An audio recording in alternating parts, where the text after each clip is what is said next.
ವಿರುದ್ಧ ಆಪರೇಷನ್ ಸಿಂಧೂರ ನಡೆಸಿ ಆಯಿತು. ಇವತ್ತು ಸರ್ವಪಕ್ಷಗಳ ಸಭೆಯನ್ನ ಕರೆಯಲಾಗಿದೆ. ಸರ್ವಪಕ್ಷ ಸಭೆ ಯಾಕೆ ಇಂಪಾರ್ಟೆಂಟ್ ಆಗುತ್ತೆ ಅನ್ನೋದನ್ನ ಕೂಡ ಹೇಳ್ತಾ ಹೋಗ್ತೀವಿ ನಿಮಗೆ. ಇಂದು ಸರ್ವಪಕ್ಷಗಳ ಸಭೆಯನ್ನ ಕೇಂದ್ರ ಕರೆದಿದೆ. ಬೆಳಗ್ಗೆ 11 ಗಂಟೆಗೆ ಸರ್ವಪಕ್ಷ ಸಭೆ ನಡೆಯಲಿದೆ. ರಾಜನಾಥ್ ಸಿಂಗ್ ಅವರ ನೇತೃತ್ವದಲ್ಲಿ ಈ ಸಭೆ ಆಗುತ್ತೆ. ಆಪರೇಷನ್ ಸಿಂಧೂರದ ಬಗ್ಗೆ ಮಾಹಿತಿ ನೀಡುವಂತಹ ಸಾಧ್ಯತೆ ಇದೆ.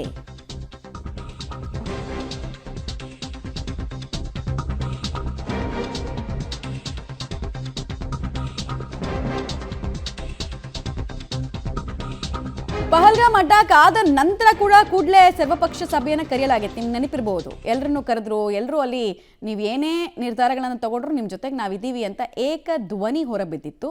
ಈಗ ಅಟ್ಯಾಕ್ ಆಗಿದೆ. ಸೊ ಅಟ್ಯಾಕನ್ನು ನಾವು ಸಂಪನ್ನಗೊಳಿಸಿದ್ದೀವಿ. ಅಕ್ಯುರೇಸಿ ಎಷ್ಟು ಮತ್ತು ಆಪರೇಷನ್ನ ಕೆಲ ವಿಚಾರಗಳನ್ನು ಇಲ್ಲಿ ಚರ್ಚೆ ಮಾಡಬಹುದು. ಅಂದರೆ ಹೆಂಗೆ ಪ್ಲ್ಯಾನ್ ಮಾಡಿಕೊಂಡ್ರು, why these post were targeted, ಅಂದರೆ ಈ ನೆಲೆಗಳನ್ನು ಯಾಕೆ ಟಾರ್ಗೆಟ್ ಮಾಡಲಾಯಿತು ಅಂತ ಬೇಸಿಕ್ ಇನ್ಫಾರ್ಮೇಷನ್ ಹಂಚ್ಕೊಳ್ಬೋದು. ಬಟ್ ಆಪರೇಷನ್ ಸಿಂಧೂರ ಹೆಂಗೆ ನಡೀತು, ಏನೇನು ಯೂಸ್ ಮಾಡಿದ್ರು ಅದು ಯಾವುದೂ ಎಲ್ಲೂ ಬಿಟ್ಕೊಡಲ್ಲ. ಆಮೇಲೆ ಇದೆಲ್ಲದಕ್ಕಿಂತ ಇಂಪಾರ್ಟೆಂಟು ವಾಟ್ ನೆಕ್ಸ್ಟ್ ಅಂತ, ಅಂದರೆ ಮುಂದೇನು ಅಂತ. ಮುಂದೆ ಭಾರತ ಹೆಂಗೆ ತನ್ನ ಭೂಭಾಗವನ್ನು ರಕ್ಷಿಸ್ಕೊಳ್ಬೇಕು, ಹೆಂಗೆ ಆ ಟೈಮ್ನಲ್ಲಿ ಪೊಲಿಟಿಕಲಿ ಕೂಡ ಎಲ್ಲರೂ ಸಪೋರ್ಟ್ ಬೇಕು ಅಂತ ಮಾತಾಡ್ಬೋದು ಅಂತ. ನೋಡಿ, ಪಾಯಿಂಟ್ಸ್ ಬಂತು. ಭಾರತೀಯ ಸೇನೆ ನಡೆಸಿದ ಆಪರೇಷನ್ ಸಿಂಧೂರ ಹೇಗಿತ್ತು ಅನ್ನೋದ್ರ ಒಂದು ಝಲಕ್, ಅಂದರೆ ಪಬ್ಲಿಕ್ ಡೊಮೈನ್ನ ಇನ್ಫಾರ್ಮೇಷನ್ನ ಹೊರತುಪಡಿಸಿ ಕೆಲ ವಿಚಾರಗಳನ್ನು ಹಂಚ್ಕೊಳ್ಬೋದು ಅಂತ. ದಾಳಿಗೆ ಯಾವೆಲ್ಲ ಮುಂಜಾಗ್ರತಾ ಕ್ರಮಗಳನ್ನು ಕೈಗೊಳ್ಳಲಾಗಿತ್ತು, ನಮ್ಮ ಕಡೆಯಿಂದ ಪ್ರಿಪ್ರೇಷನ್ ಹೇಗಿತ್ತು ಅಂತ ಪ್ಯಾರಲಲ್ ಪರಾಕ್ರಮವನ್ನು ತೋರಿಸಿರೋದು ಸೇನೆ. ಸೊ ಅದ್ರ ಬಗ್ಗೆ ಸ್ವಲ್ಪ ಮಾಹಿತಿ ಹಂಚ್ಕೊಳ್ಬೋದು ಅಂತ.